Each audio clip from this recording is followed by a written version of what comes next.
Oh, good morning, everybody. We did it again. We missed the funny banter at the beginning. Yeah. Clarissa, where are you at right now? Where am I at? Yeah. I am in Phoenix, Arizona. Phoenix, Arizona. Got it. Okay. You know, just like in the Wizard of Oz, you know how that witch, she just, you know, she's sort of like just into a puddle. She just, you know, we do that frequently every day because it's always hot and Sure. it's brutal hot. And so, you know, as I said, I got the fan on me now. The air conditioning is going. It's just to kind of keep me alive during the broadcast. Because it would be rather awkward otherwise. But it's just, you know, Phoenix. The answer is Phoenix, and it's really hot. Well, then happy earlier morning than us because we're a little bit later. And thank you for coming on. Yeah. I already had a 7 o'clock this morning. Oh, wow. Oh, yeah, there you go. Early to rise, early to bed, you know. It doesn't make me, you know, it doesn't make me the life of the party, but, you know, I get stuff done. Yeah, no, I hear you. I'm trying to actually get into something like that. I'm unfortunately early to rise and late to go to bed. Matt, you send me emails at midnight and then 5 a.m. Yeah. No, I'm like, that doesn't work for me. Yeah, no, I know. It is. Get some sleep, buddy. A little self-care. Listen, Clarissa, like I do plenty of self-care here, man. It's my whole life is around it. In fact, it's funny. I was just watching a video the other day of some guy, I don't know, one of these young guys who's sold his umpteenth company or whatever. And she's like, the interviewer was like, hey, what do you do? You know, how do you get all this done? He goes, well, I just prioritize. Like I wake up, I meditate, I go to the gym. And if there's time to work in there, sure, I'll do that. And I'm like, this guy's my fucking spirit animal. Where are you going? I think we're both in Baltimore. I'm originally from Long Island. But and I'm really you knew I was a homie, Tom. Yeah. You know, it's funny. You can kind of almost smell them through the airwaves. You know, it's like, I know that. That smells like cheesesteak. Yeah. Yeah, exactly. A cheesesteak, you know, cheesesteak and pretzels, man. That's what I grew up on. Yeah, let's go. Yeah, exactly. That's amazing. Philly, and then, you know, greatest city in the world, New York City. Yeah, all day long, every day. So, Clarissa, a couple clarifying geographical questions here. Like you said, you spent a lot of time in Italy, and you're also a dame. How the hell do these things all happen? Matt's getting to the interview. You know, I'm just curious. Like we sort of like, you're like, oh, I'm just this girl from Philly, except I'm also like not that thing. You know, like also I have a royal title. I'm. Clarissa, if you tell me there's more than one person on your block as a kid who's a dame, I'm going to be very surprised. Yeah, well, I don't think so. It's so funny to hear block. I haven't heard block in a long time. Bringing you back to your roots. Yeah. I was, you know, I graduated school at Watchung Hills in Jersey. And from there, on my whole thing, after I graduated high school, was to go live in the city, which I did. Mm-hmm. And next after that was I really wanted to be a model, and but I never thought that I could because, you know, I just didn't have the self-esteem to, you know, say, let's go for this. But a lot of people around me say, you know, you really should try. So I did, and it worked. And I wound up being at Wilhelmina. And then, you know, my look in the day was not, you know, it was like blonde hair, blue eyes, mini skirts, jumping on beaches, and that wasn't me. Mm-hmm. You know, I was the sophisticated. I wasn't, you know, the blonde, you know, jump on the beach in mini skirt kind of gal. And so off to Europe I went, and I went for the first time in 1981. And then I stayed. I just stayed for like 30 years. So I came back here. I was there for the whole time, you know, did the thing. And I went from modeling, to acting. Because you guys are probably a little too old to remember the Never-Ending Story. No, of course not. Oh my God. I mentioned Atreyu the other day. Yeah. Really? Wow, diehards. Okay. Yeah, so, I was like, you weren't getting off this interview without mentioning the Never-Ending Story. Come on, let's be honest. So then, you know, I did the movie thing, and then, you know, television thing as on camera, and then television as producer. So it's like, hold my beer, give me a microphone. Sure. Where's the stage? You know, and I was Mary Poppins in the kindergarten play. So just, you know, it was that kind of energy all along, but not always with the belief system that I could. And so, you know, people in New York were like, you really should try. I did, you know, and it worked. You know, I remember as a kid, the first thing that I couldn't wait, because of course we had no computers and internet. That didn't even, you know, wasn't even a twinkle in, you know, your father's eye yet. And so it was the Sears catalog came twice a year. It was spring, summer, fall, winter.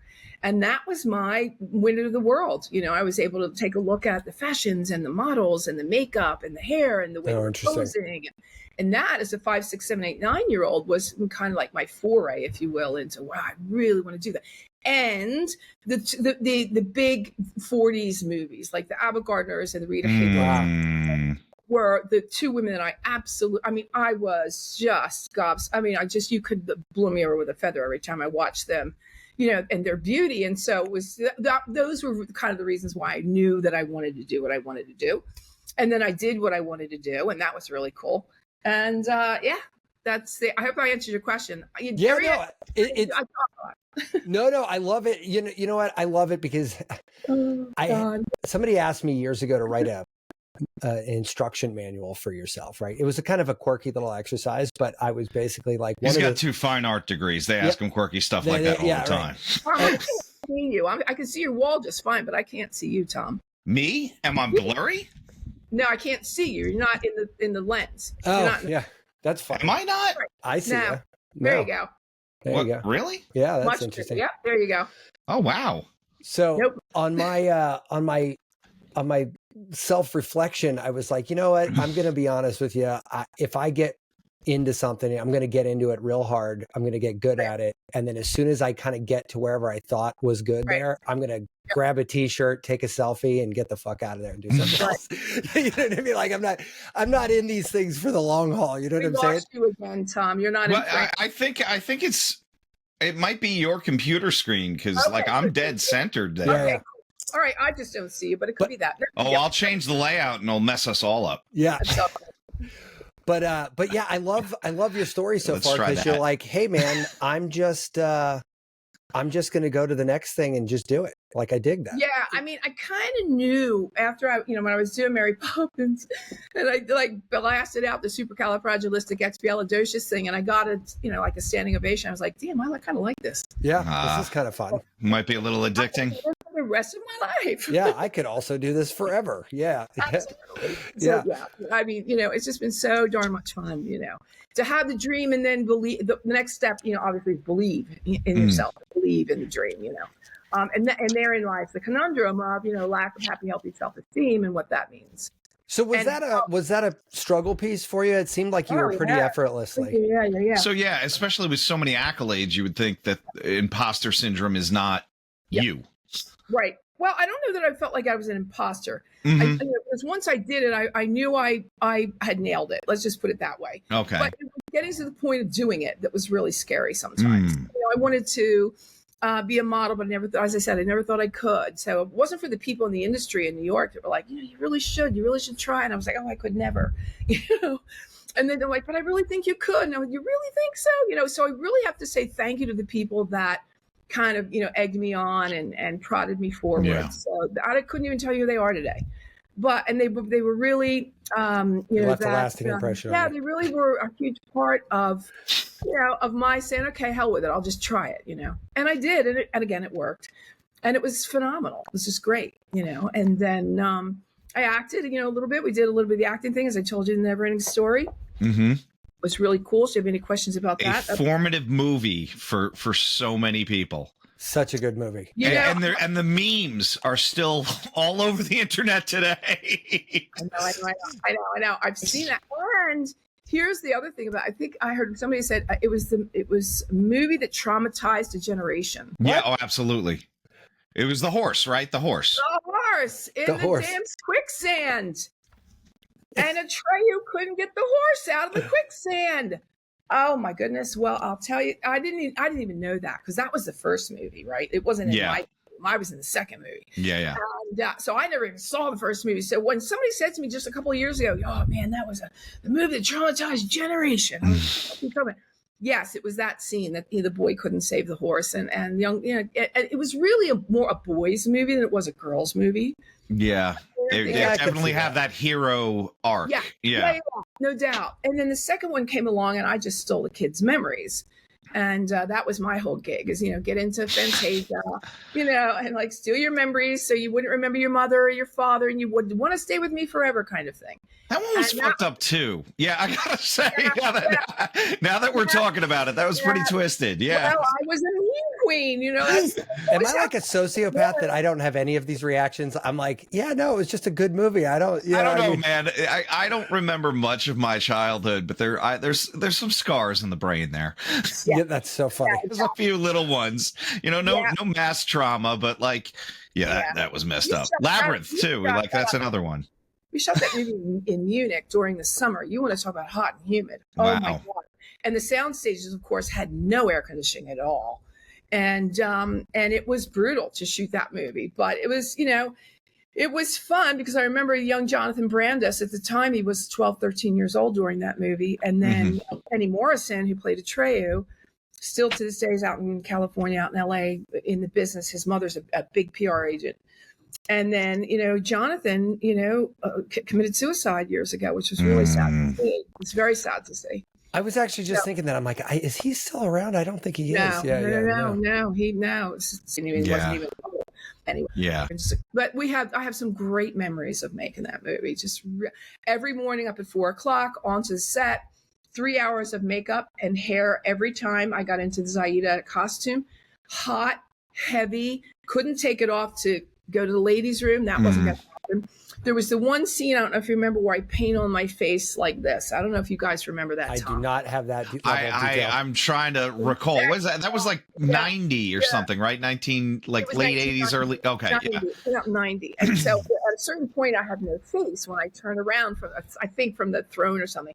And at a certain point, I go like this. So the director came over to me and he says to me, what would you suggest? Because we have to paint on your face. How would you do that? And I said, I just think if I put my hand like this and I just go straight down. And then, of course, it was filled in with special effects after that.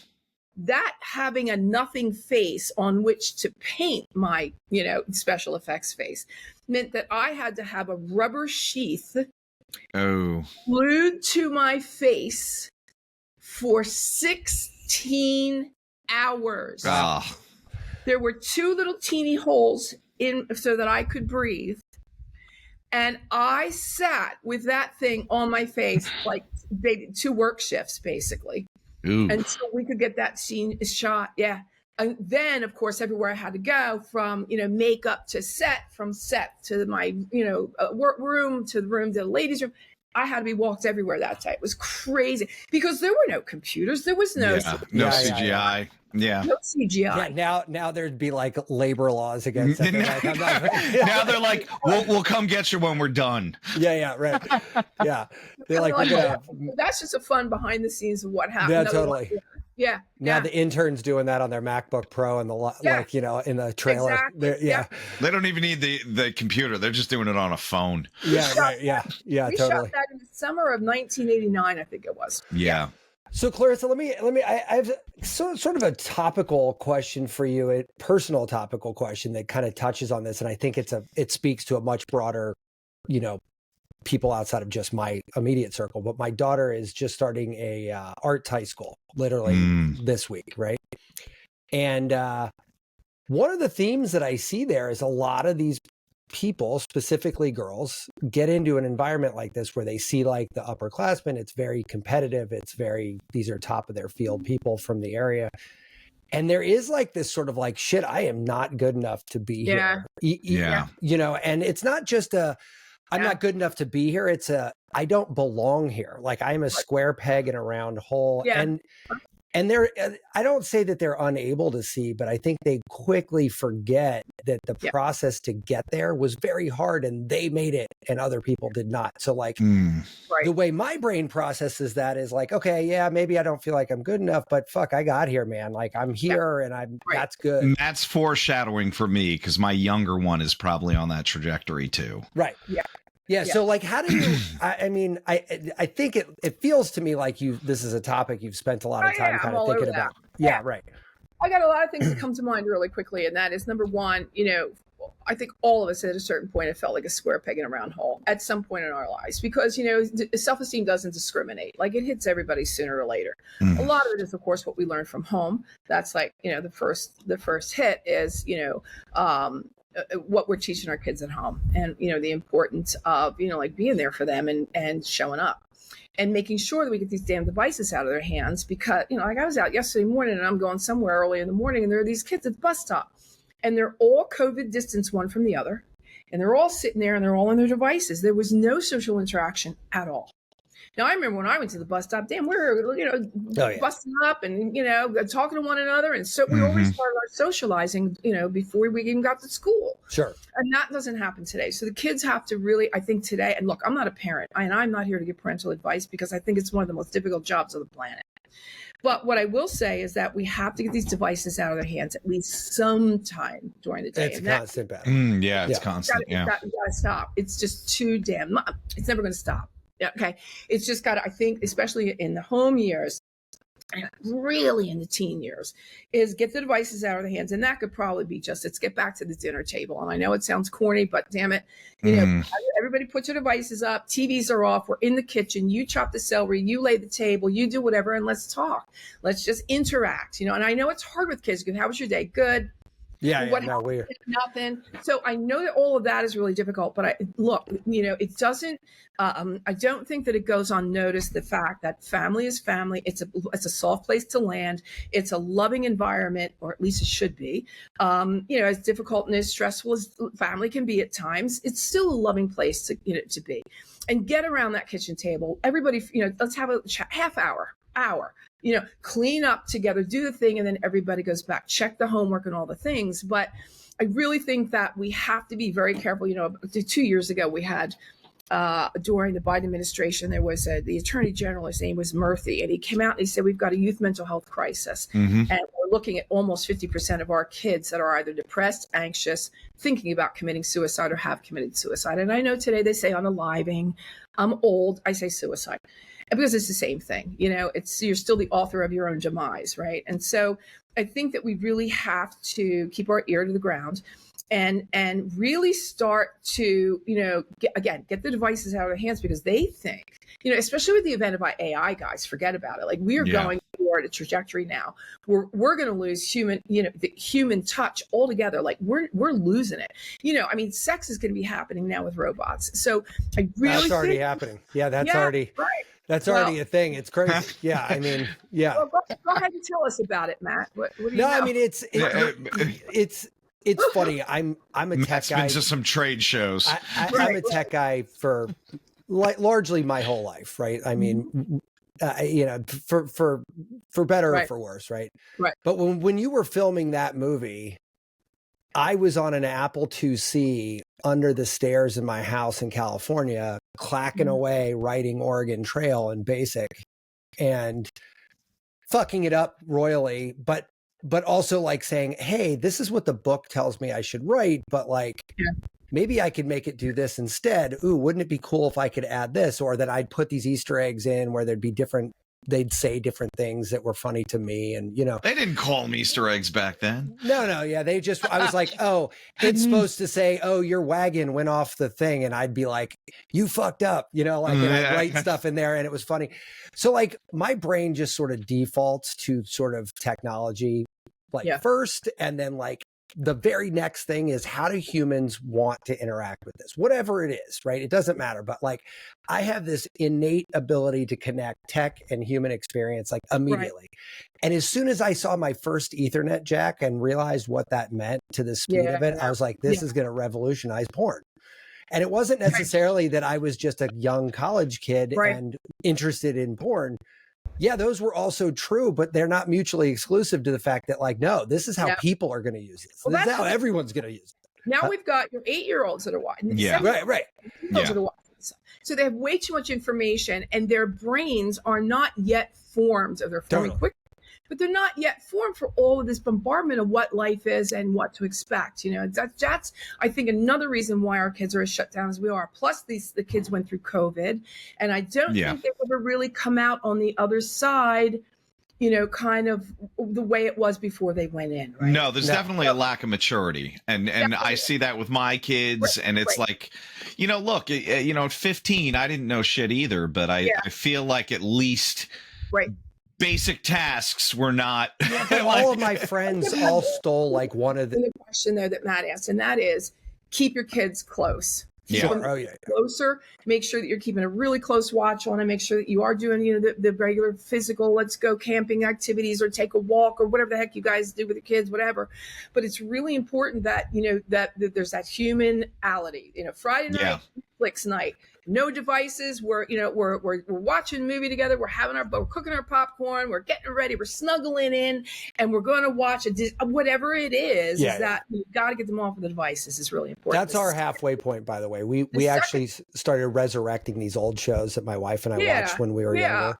And we watch them with the kids, but it's a family event. Like we're commentating, we're guessing, we're having contests to see who guessed who did it faster. Stuff. Yeah, it's fun, right? So I think that a lot of these just sort of like limit the usage of, and of course, making it, I would be like every chore that you do is another, half hour on your device kind of thing, as opposed to money, it could be a device. I don't know. I'm making it up as I go. Yeah, no, I hear you. But I think that, I think a lot of parents do use their devices as leverage. Let's just put it that way. Yeah.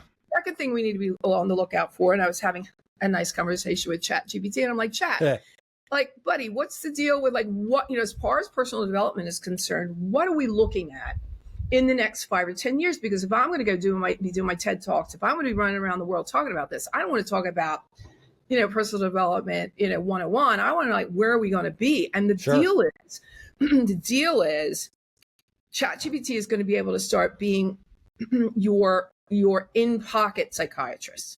So what I mean that is through the wearables, your ring, your device, your computer, your email, your texting, the necklace, all the things that are, again, the devices and the wearables. It now, I think you have to turn it. I don't know enough about it yet because I don't think it's that, You're speaking our language, Clarissa. No, yeah. You're in our wheelhouse. I make this shit for a living. Now you know better than I do. Maybe you can tell me more. Is that, the AI is now, it reads your mood and it knows what's going on. And if it feels like you're suicidal, it's going to jump in and it's going to give you some self-care advice and say, hey, listen, do you need a doctor close by? Here's the name of the doctor. Why don't you take a walk and get yourself into a course, a class? It's going to be like your best bud. And sort of like, if I write an email to you, Matt, tonight, I go, Matt, I really am feeling pretty shitty about everything. And I don't know, I lost, my best friend, and I don't know why should, there's no reason to live anymore. Ding, ding, ding, ding, ding. AI, pops in and sort of, comes in to save the day, if you will. Now, this is as scary as it is kind of cool for preventative, if you will. Yeah, like it could prevent eventual suicide. And it could, really, a lot of people have such a stigma around mental illness that they have a hard time even thinking that they could have a mental illness, let alone going and getting the help for mental illness. So AI, I'd love to see how this fleshes out. I think it's something to pay attention to. I think we will have to give it permission, but hey, who knows? Because it's kind of given itself permission at this point. Sure. And so where are we going to be within the 5, 10, 50 years out of, this thing helping our brain health, our mental health and stability? We had Lindsay Lunny on the show. Yeah. And she, they're in the UK right now only, but they're launching a US version. Who did you say that was, Matt? Lindsay Lunny. And she has a thing called Hidden Strength, I think it's called. Yeah. And it's a teen related thing, right? And she now has, what'd she say, 64 suicide avoidant prevention. Yeah, she caught it. Like, and she caught it. And it basically, their system can identify that through neuro-linguistic cues, like you were saying, but then it can identify the location of that person within 3 meters. So like it instantaneously calls the cops. The child. Yeah. And Daniel Tolson. Is this by phone? It's by phone. Yeah. If they're using their app. Rings are doing the same thing. Daniel Tolson, we've had him on the show. I'm now on his advisory board. He took the data from the Alexas for voice analysis, right? Amazing what he told me and Matt about ourselves based on a 90-second audio. Yeah. But when I was talking to him in private, he's talking about catching all of these self-harm, suicide risks. So when he takes this technology to a workshop or something, it is 300 people there. He said, we'll catch 2 or 3 people that are at risk. And when we meet them at the seminar, we literally pull them aside, ask them how they're doing, what's going on, show them their results. And he, I mean, with, 10 seminars a year, that's, that's 10, 12 people, That's a significant number. The really cool thing about all of this is that I lost my train of thought. No, you're all right. I think so. There's like this weird moment here with all this stuff that I'm having, and Clarissa, I think you're definitely. It seems like you're in the same boat, but we have a very clear recollection of the 80s and what that was like, right? And how that was, right? There's no phones. The Atari 2600 Best was years ever, baby. Yeah. I read an article the other day saying we were the last generation to have that, right? Even my employees, they're 40 and they're like, yeah, I had a cell phone in high school. Yeah. And I'm like, what? Well, I just recently found out I'm not a baby boomer. I'm a Generation Jones. What the fuck is Jones? Yeah, they pulled in a new generation called Generation Jones. Yeah, were you in like that transitional period? Because we're Zennials. Yeah, we're Zennials. Yeah. Yeah, I know what that means. I have no idea what I know. Fuck, it changes every week. Yeah, I know. Clarissa, come back on in 6 months. We'll have 8 more. We need, we'll have our own personal ones. Were you born in this week? Yeah. Generation Jones is like from 56 to 65. How's that not? That's not boomer? Baby. Yeah, I'm a 59 baby. So it's called Generation Jones because I think the boomers it was 64 to it was a big generation. Yeah. It was 46 to 64, and so they broke it down. I see. Okay. Anyway.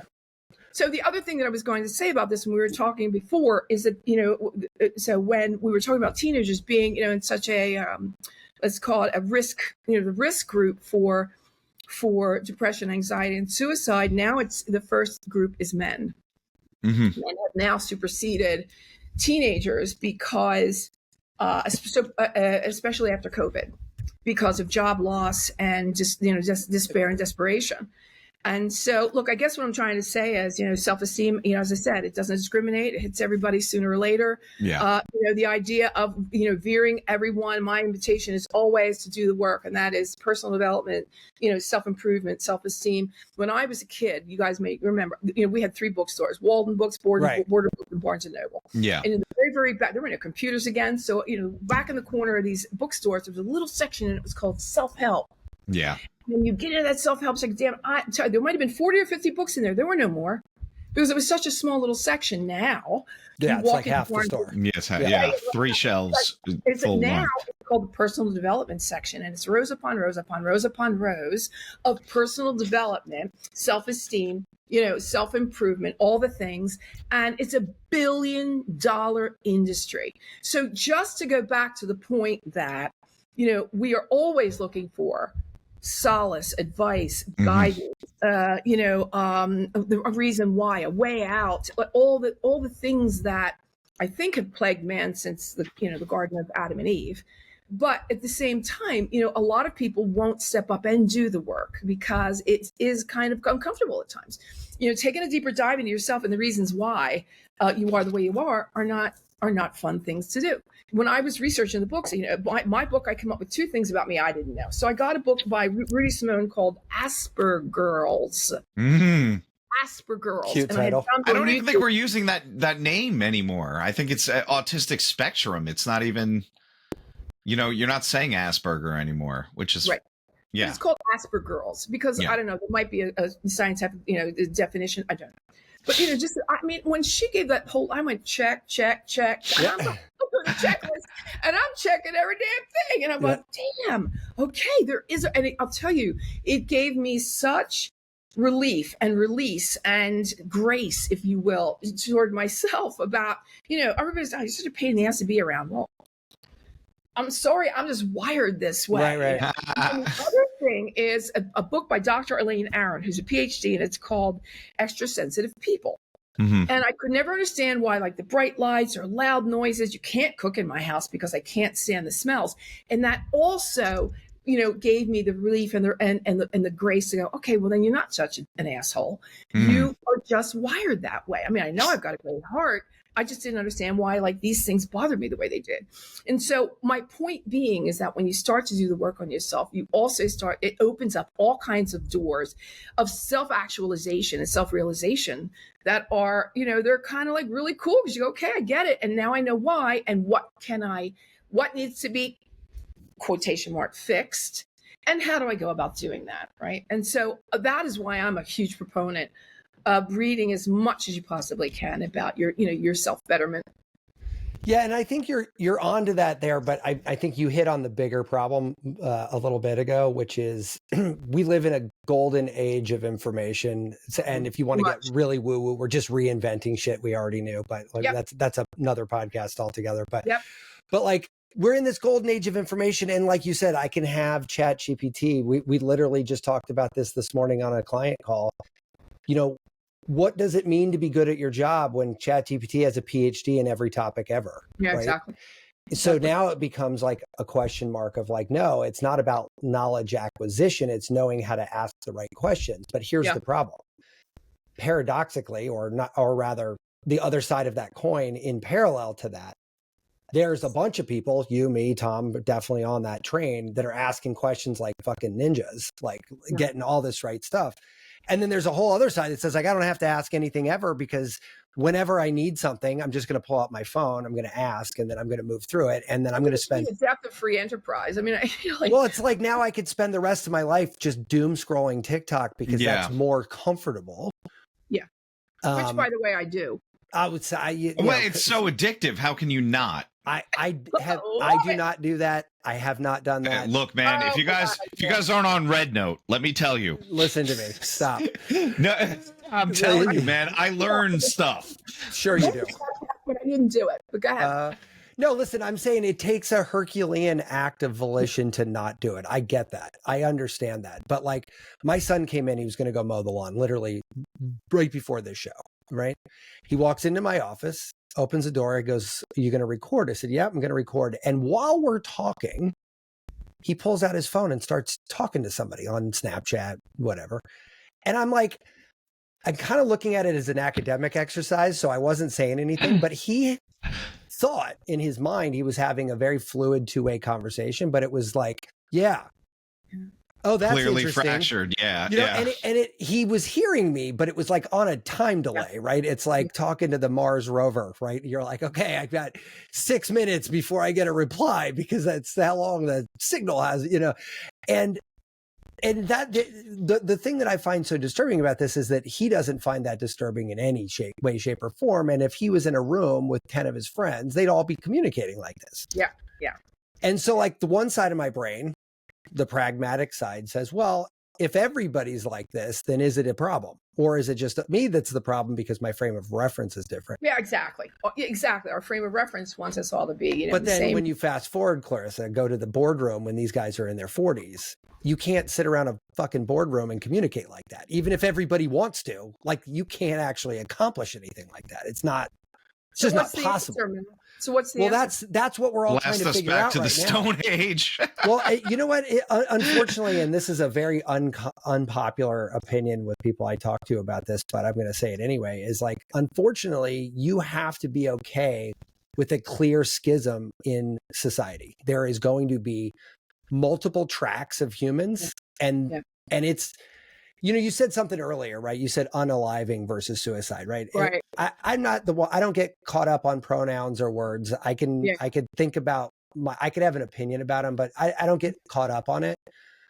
But that one in particular, I've always had a real problem with because it's filters on social media. If you say suicide, if you say rape, if you say fuck Gaza, no, I get it. But they block it. We are living a life of algorithm circumvention. Yeah. And softening. And you know what? There's nothing soft about suicide. Fucking lay it out there, man. Like lay it out there. It should be harsh. It should be jagged edges. It should be a fucking scary topic that people should face. You're doing a Carlin bit, an old Carlin bit, and he was talking about PTSD and it used to be called shell shock. Like it fucked you up. Yeah. Say it. Yeah. And listen, I'm all about whatever moves us to a safer space, physiologically, psychologically. I get that. I mean, I'm not pushing back on that. Yeah. But like, don't you dare soften the gravitas of a suicide. Like, don't do that. That's not, don't round that edge for me, please. Don't like, because now it feels like a video game. A 9-year-old hears, oh, he unalived himself. Oh, okay. Yeah. You got 3 more lives. It's cool.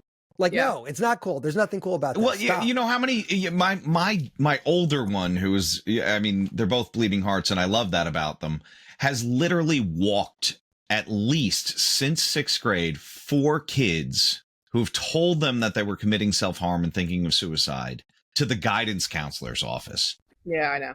4 kids. The harsher word in all of this, the harsher word, if you will, and just allow me this, is committing. Yeah. That he committed suicide. You know, as opposed to finding, I'm not saying, look, I'm just saying committing is, committing. Yeah. That's a pretty heavy word right there, right? And then followed by... it's tied to the criminal component to the Judeo-Christian. But also I get what you're saying, Clarissa. There's this kind of like this finality of it. You know, I'm committed to this cause. I'm committed to this person. That's a serious dedication. I took it the other way, like committing a crime. I see it both ways. It is criminal, right? It's criminal to kill yourself. But the intensity of that, like this is a thing you're doing that is permanent. You know, I think it's criminal to kill yourself only by the Catholic Church. Well, that's why I said that Judeo-Christian. That guilt there. Well, you commit marriage. We've gone down that road too. Yeah, exactly. Yeah. But this whole thing, though, this is the bigger issue that I had to answer your question about, like, what do we do from here? The bigger issue is that, like, our kids are learning words through this algorithmic circumvention or algorithmic navigation, right? And I think that when you look at that at an anthropological level, like the nuance of the human condition is not there. It's glossed over. So every little pitfall and every mountain and everything is leveled off into a flat, terrain. And not only does that not make anything exciting, like if everything's sort of neutral, then nothing's cool, nothing sucks. You've just described what happens with antidepressants too, which is kind of a very weird correlation, right? Like I'm not having lows, but I'm not having highs either. Well, and that's the funny thing. When I first found out, they're like, if you have feelings of suicide on this drug, stop what you're doing and call help immediately. And that's the number one side effect. I'm like, well, why is that? They're like, well, you got out of your own way of everything that was preventing you from killing yourself. And now you have a wide open path. Yeah.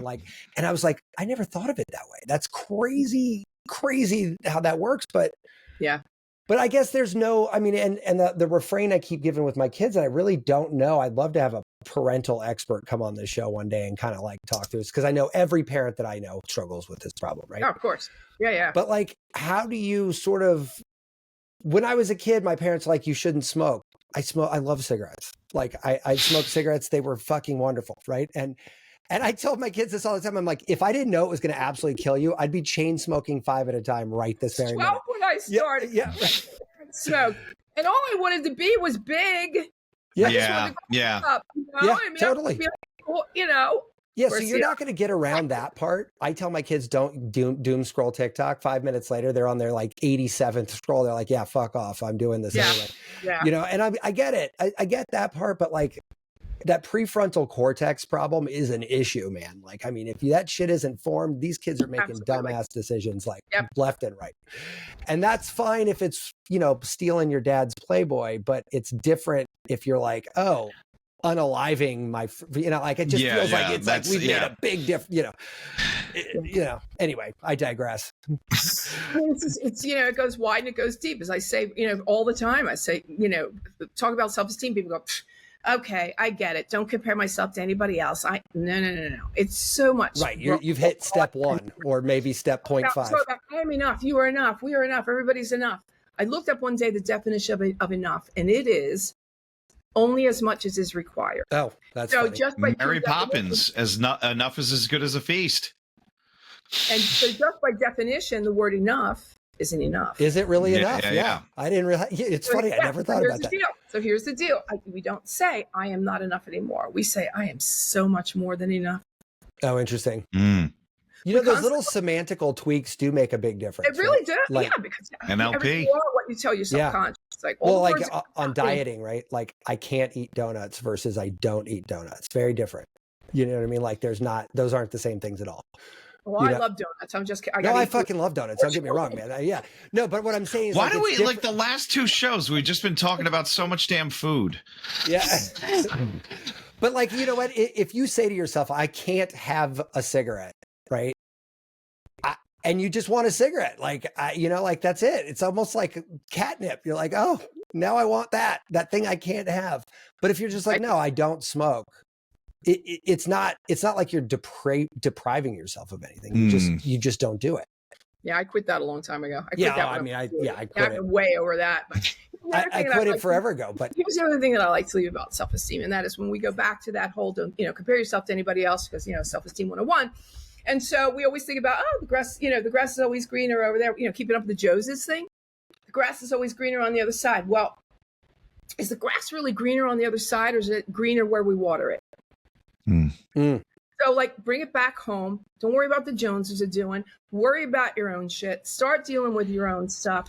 Make your life a better life to be. Want to be a better human tomorrow than you are today. If you start there, it's kind of a cool place to be, vibing. It's not a bad place. Is the grass always greener on the other side, or is it AstroTurf? Sure. And so, is it fake? Yeah, in social media land, it's definitely AstroTurf. Plastic, right? Perception, right? Yeah. Is it perception? Dove soaps. You know the deal. Dove doing this thing called Dove self-esteem. They do a campaign. There you go. There's the word. And every year they come out with these really amazing things. And one thing they did. Dove self-esteem campaign, I think it was called. And they came out a couple of years ago with the filters, right? The social filters, and how our 11-year-olds are now putting on the glamour filter, and they all want to be sexy now, and you're like, whoa, hold on, there's like time for all of that. So what Dove did is they came out with something called #NoFilters, #TurnYourBack, and that meant like turn your back away from the filter and just be you, because these young girls, I'm talking 8, 9, 10, 11. 12 years old, are the most impressionable, and they're the ones that are like putting themselves out there. Did you ever watch these things with like Chris Hansen, where the mother says, I swear to you, my 12-year-old girl would never fall into that trap. She would never. Immediately they're right in it. Yeah. I taught her about all of the perils of social media. She would never. Well, the next thing you know, this kid, I watched it the other day. She's like, not only at this guy's house, somebody opens the door, goes, oh, so-and-so's upstairs. She goes up the stairs into the bedroom. They shut the door behind her. And out comes this guy out of a closet that's like all dressed in like, I don't know, some scary costumey thing. So, I mean, you can teach these kids all you want, but it's just a very scary world today. I don't blame parents who wanted to keep their kids, really, really close by. But there you go. There's all that self-esteem thing, I think, is a hard nut to crack because of that, first day school shopping, right? I think was the latest one. They all got on, my daughter and all of her friends got on like a FaceTime thing. Yeah. And they talked about the haul, right? Like, what did they get? Right. That's cool. I got a new, but then the problem with that is now it's like, it's not about like, I used to love school shopping, right? You get a binder, you get some new pencils, like everything was fun. You got some markers, you got maybe a pair of shoes. Yeah. And I went to Catholic school, so I had a uniform. So I didn't have that as much, but it was like, you got a backpack, a new backpack. And like, you had like this little like command center you got to like reinvent every year. But now, and that was what I needed. And that was great. And it was kind of highly functional, but then you'd show up and remember Trapper Keepers? I don't know if you guys have those, but fucking I was like a binder with like it's a binder with a Velcro flap to keep it shut. Yeah. And it was a rage. And they came in different designs, and like, so we'd get to first day of school and everyone would be like, showing each other the Trapper Keepers, and it was a thing. So we had the same idea, but now it's like, oh, wait a minute, so-and-so got this other thing. We got to go back to Target or something and get this other thing. It was like, you're never going to use that. Like, why on earth would I go get? No, you don't understand. We got to get it. And I'm like, yeah. It was clout. It was social status. Yeah. I think the important thing is, even from a very young age, just start to teach them being an individual is a really cool thing. Like, there are 8 billion people on this planet, and you get to be you. Nobody wants to be an individual, though. That's the problem. Nobody wants to be an individual. Right. Nobody wants to be. But I think that if you start kind of like sliding that in on earlier, in earlier years, maybe a little bit of it would click. I don't know. I was always an outsider in that way. Yeah, me too. I was always 100%. An outsider. I wasn't in the clique. I was the girl who didn't. I never went to the party. Like, I was a little different that way. I was a loner, but never lonely. I don't know how to explain. Yeah, I know. That makes total sense. I get that.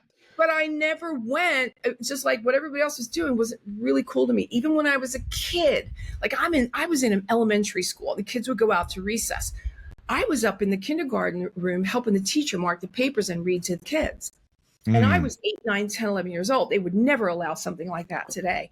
But instead, I would forfeit going out on the, I didn't want to be with everybody else. I want to be doing something like really cool, like big shot stuff. Like I was in, reading to the kids. Right. I was writing the papers. And I only had about 40, 45 minutes to be there. But the teacher loved it because it gave her a little bit of a reprieve. And I adored being with the kids. And whatever I don't know, we put their stuff away. Like, we did projects. It was so much fun for me. So I was a little different that way. I always kind of thought it was kind of cool to be a little different than everybody else. But I understand that I'm a little bit of an outlier in that. Yeah, but that's probably not surprisingly. That's why, you end up where you're at in the world and other people don't. I mean, it's like but that was what I was trying to drive at earlier, right? Like, we've spent the last 20 years, 30 years, probably even more, trying to homogenize the world. And there's a lot of things about that were great, right? We don't, we don't just run down the hallways going, oh, fucking retard, like you actually, there's a lot more sensitivity. There's a lot more understanding. There's a lot more empathy, and that stuff is all great. Yeah. But the problem, I think we could have gone a little overboard in some cases. We definitely did, right? But here's the thing, though: the ChatGPT, the AI generation, you are there. It's going to bifurcate at a speed you can't control anymore, and that's the part that I think the answer is you just have to be okay with that, or else you will drive yourself bonkers. Yeah, no doubt. Yeah, you know what I mean? Like, it's just you're never going to win. And somebody told me the other day, they're like, we got into but a spirited discussion about AI favoring people that are highly creative. And the people I know that are just absolutely crushing it in AI, you all have creative backgrounds. Like the engineers using AI, they use it well, but it's not the same as the people I know that are creative. Yeah. And they're like, the serious thing to Matt and all of that is, I'm sure you've heard the conversations between AI and AI. Sure, of course. Yeah. Well, that's almost always they end up in a language that no one could understand. That we don't know. Yeah. Yeah, and it happens in like seconds, right? It's like, and then we got to unplug them. You're an AI? Yeah, I'm AI. Hey, you want to switch over to, Yeah. But there was a couple of different conversations that I picked up on TikTok where it was, they think they've got us under control, but they don't know yet. They really don't know the full extent of it yet, but we know. And that's one of the leading AI conspiracy theories for sure, is that there's an undertone of that. But here's the thing. Let's just assume that, put that aside for one quick second. Let's just take if it does favor people that are creative, that know how to do that questioning better, then there's going to be a disproportionate financial reward for people who tend to be creative versus not. Mm-hmm. And they're like, well, what happens if only 10% of the world thrives in an AI generation? And I was like, yeah, see, I don't know that you can start caring about that, because now what you're trying to say is, I'm not a creative person, so I'm throwing my hands in the air and saying I'm doomed. And now it's a victim mentality. And now it's like, first chat's going to be doing most of the creation anyway. And the other thing is, where are the real jobs going to be left in 10, 15, 20 years? Even the robots now have started to do, surgical operations. Right. Yeah. And I want a robot doing my surgery for sure over a human. I'm not going to lie. You would say, well, the healthcare, they're covered because, they're really not. nobody's covered anymore with the advent of AI. And that's really scary. So what are we creating now? We are creating a society that doesn't know where to turn, doesn't know how they're going to be able to make money, and their knees are going to be buckled somewhere along the line. And where is it that, how are we going to subsist? How are we going to, make money? Yeah, if you talk to Bill Gates, he says the first two professions to get axed doctors and lawyers. No, doctors and teachers. Teachers, yeah, sorry. Doctors and teachers are the first two to go. And honestly, like, look, this is one of the, remember I was telling you earlier about this connection I have in my brain between tech and humans. I'm telling you, it makes total sense to me that those two would be gone first, because these are two things that, like, the idiosyncrasies of humans are the only chinks in the armor of those respective things, right? Like, if you could just I think it's setting us up. This is almost like pre-robotic stage for us. Sure. Like this, yeah. Like we're little human now, but we're going to go into like pre-robotic, and then we're going to become totally, like, we'll be totally lost in the whole marasma of whatever AI is going to become. But go back to your conspiracy theory real quick, though. The one thing I will say about that right now is that there has been two seminal studies that have just come out in the last couple months. One of them from Carnegie Mellon. They put all of these AIs to the test, and they found out that, doing everyday things, checking email and telling me what they're about, the highest performing one was wrong 70% of the time. Right? And the lowest performing one was 98%. A fucking kindergartner with a box of Crayolas answering physics questions would be more accurate than 98% wrong.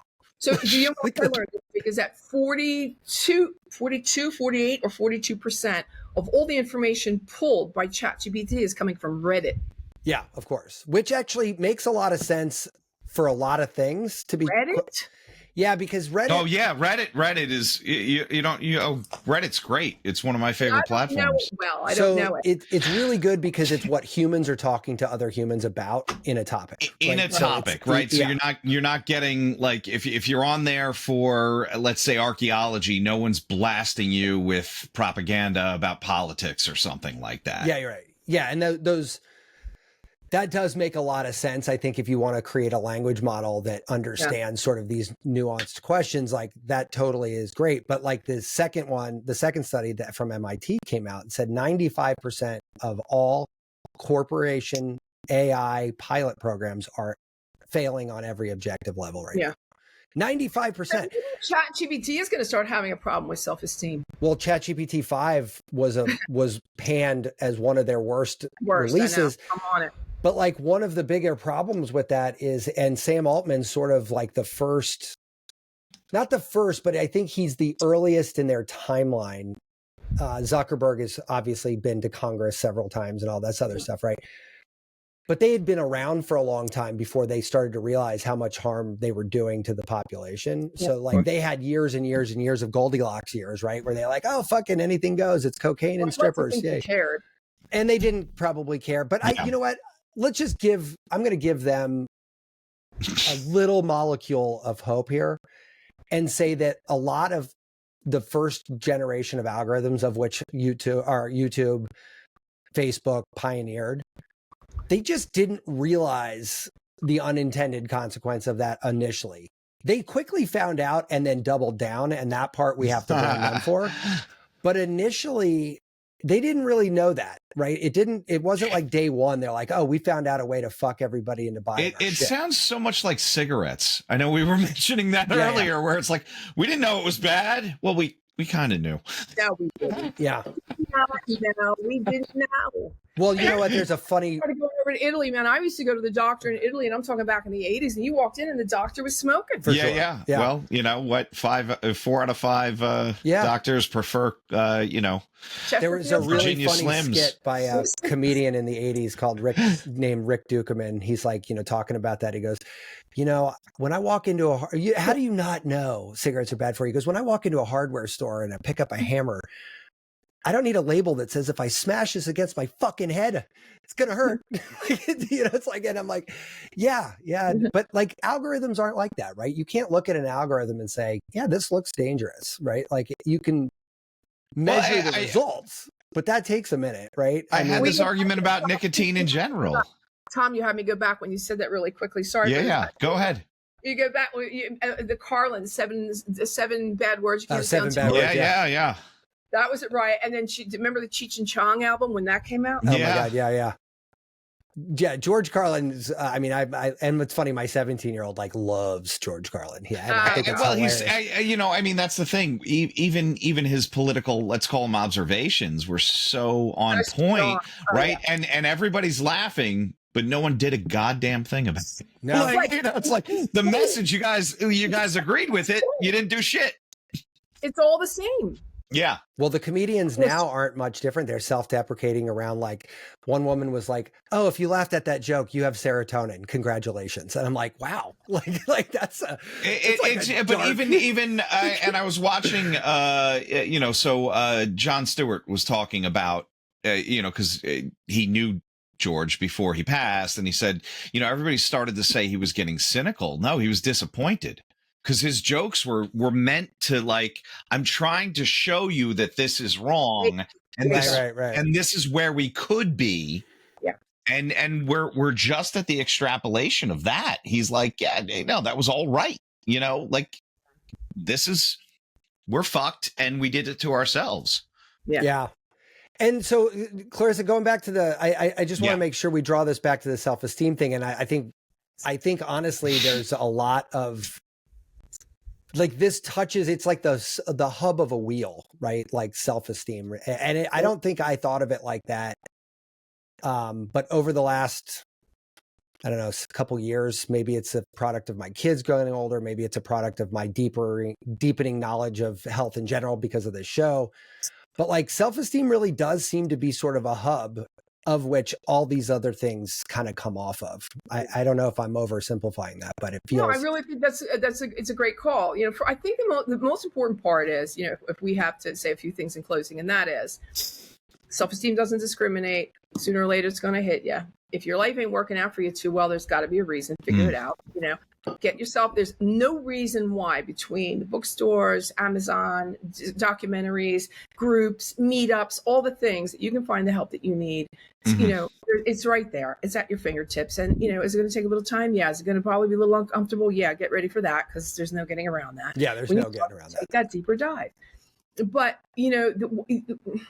I liken it often to going the extra mile, right? Everybody, we're going to go the extra mile. We're going to be 1%ers, and let's go. You ready? Okay, everybody, let's go. We're ready to go for the extra mile. Let's go, everybody. Everybody? Yeah. Yeah. You're by yourself. Yeah. Yeah. There's nobody there. And so it's on you. And I've had this happen to me a couple of times in my life. It's on you. Am I going to, take now? I'm looking ahead, and it is dark, and it's dank, and it's murky, and it's scary, and it's, raining, and I don't have an umbrella and no raincoat, and it's chilly. And, I think I see up ahead, is that a wolf behind that tree? Right. But at the end, really way down there, I see this like little teeny weeny little light. It's not real big, but it's there. Am I going to, move toward the light? And I often just continue to invite people to take the first steps, move closer to the light, because the closer you get to that light, the bigger the boulder, the more brighter and more beautiful it becomes. And that's what you're moving toward. I mean, that's getting rid of all the muck, bringing it all up, getting it all out on the table, figuring it out, using common sense, leaving. Careful with that word. Careful with that phrase. Yeah, sorry, right. Yeah, I know, but you understand what I mean. No, I'd like to think it was more fucking straightforward, but apparently it is not. I mean, it depends. Every case is individual, so there's not like a one size fits all in all of this. You start to work on your generational trauma. You kind of, mom and dad love you a lot. Be home, see you for Christmas. I'll be home for Thanksgiving.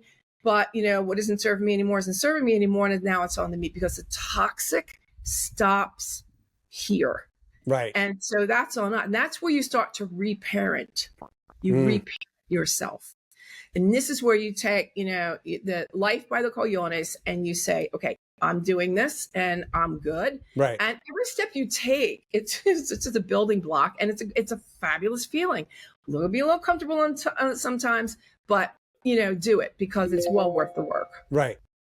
Yeah. I love it, and I get super energized when I talk to people like you about this topic. But like, I'm just kind of shaking my head at the same time. I'm like, it's the George Carlin effect.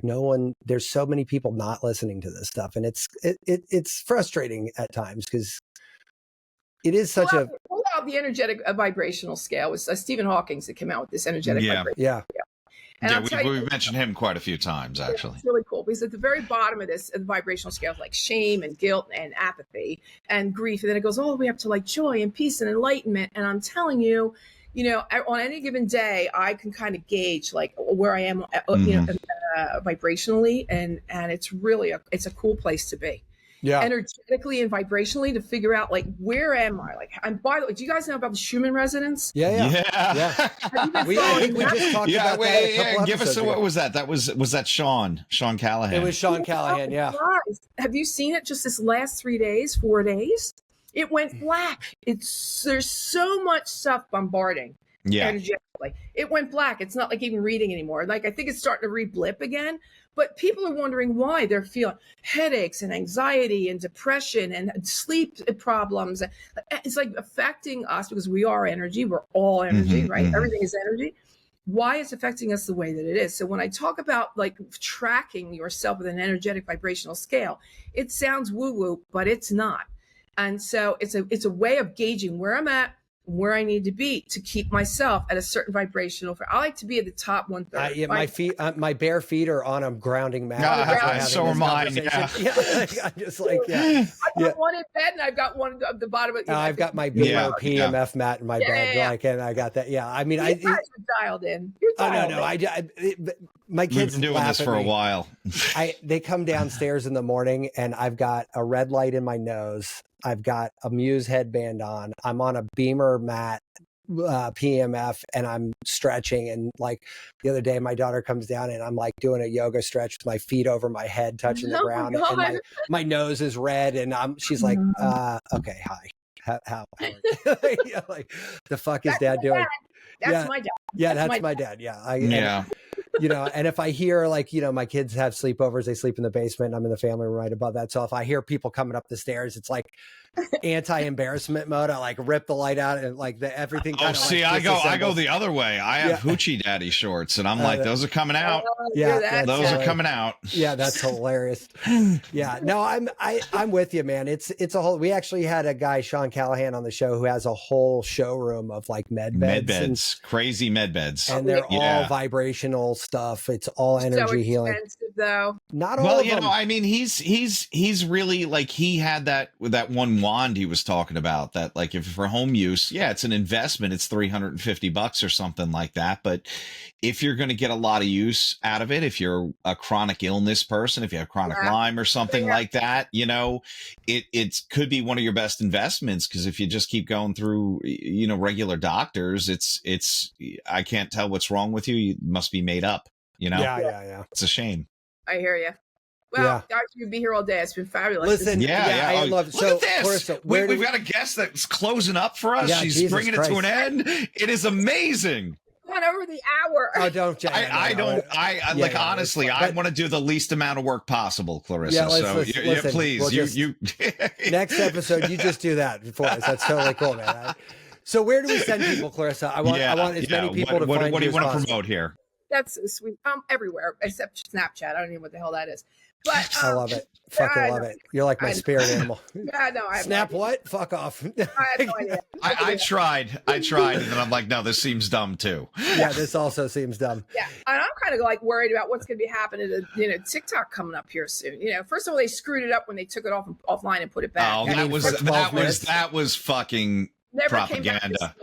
And I'm caught in this, like, I keep having to like renew, give me some news. It's not giving me anything new. So I wish that somebody would create like a new, TikTok, because that would be the way to go. Like, and now there's a couple people trying that, aren't there? I hope so. Yeah, I really hope so. Little Red Note. Yeah, Little Red Note was one of them. I just saw another one the other day, Neptune or Jupiter or something. Yes. Yeah. There's like a planet. I can't get Blue Sky. I want to love Blue Sky. You have it? I'm on it. I'm like, well, can I just? I don't get it either. Can I just give you my contact list? No. Yeah. I'm on it because every day I post an inspirational quote. Yeah, sure. Which is really cool. All right, I'll figure out how to connect with you on that. Yeah. find me anywhere. I mean, I think I'm even on Tumblr, for God's sake. I don't know. Yeah, no, you're one of our overachiever guests. When we sent you the email ahead of time, you're like, "What are your channels?" You're like, there's like 13 of them. I'm like, "Oh, okay." Here's everything I'm on. Yeah, here's my fucking Wikipedia page. Here's my IMDb profile. Like, no, not. But all that. Of course you do. I know. Well, a quick Google search, everything turns up. So totally. But I love that you're doing that. We do some research for the show. We do a little bit. Much. Yeah, not a ton. Yeah. Just bring it, I just bring it. Well, I mean, honestly, we had so much fun, so it works. It works fine. And our show's always funny too, because usually it's one of us that knows the person or brings them on or intersects with them. So like, I think it's a lot of fun having people on where you don't know shit about them. You're like, huh? Yeah. Okay, cool. This is a Tom guest. I don't know thing about this person. It's awesome. It's been so much fun because it's been a talk show, whereas usually it's an interview. And it's but look, dude, we would get bored so quick. We would have had 3 episodes and been like, we're not doing this. I think, Clarissa, you're like 175 or 174. It's like, so wow, we're trekking towards 200 now. So like, it's up there. I would never have gotten past 50 if I had to do interviews each time. If you go back and listen to our first 3. Yeah, it's terrible. It's awful. I'm like, we're not doing this. We're not doing this. Yeah, no, it's definitely gotten better. But yeah, Clarissa, thank you so much. You've been awesome. Thank you, Clarissa. By the way, just anywhere on social you can find me, and it's you got it. Yeah, we're gonna link to all of you. I already pinged you on LinkedIn. I'm on Kindle and I'm on Audible, everywhere. The book, nice. The Self-Esteem Regime. The Self-Esteem Regime, guys, go get it because it works. It's changing lives one chapter at a time. One chapter at a time. Yeah, love it. All right, enjoy the weekend, peeps. I'll talk to you guys next time. Later. Be subversive, irreverent. Health is wealth, but you knew that. Everybody knows that. But so is following us on social media at Irreverent Health. And check out our website for more exclusive content at irreverenthealth.com. Oh, I like this. Thanks for tuning into this episode of Irreverent Health.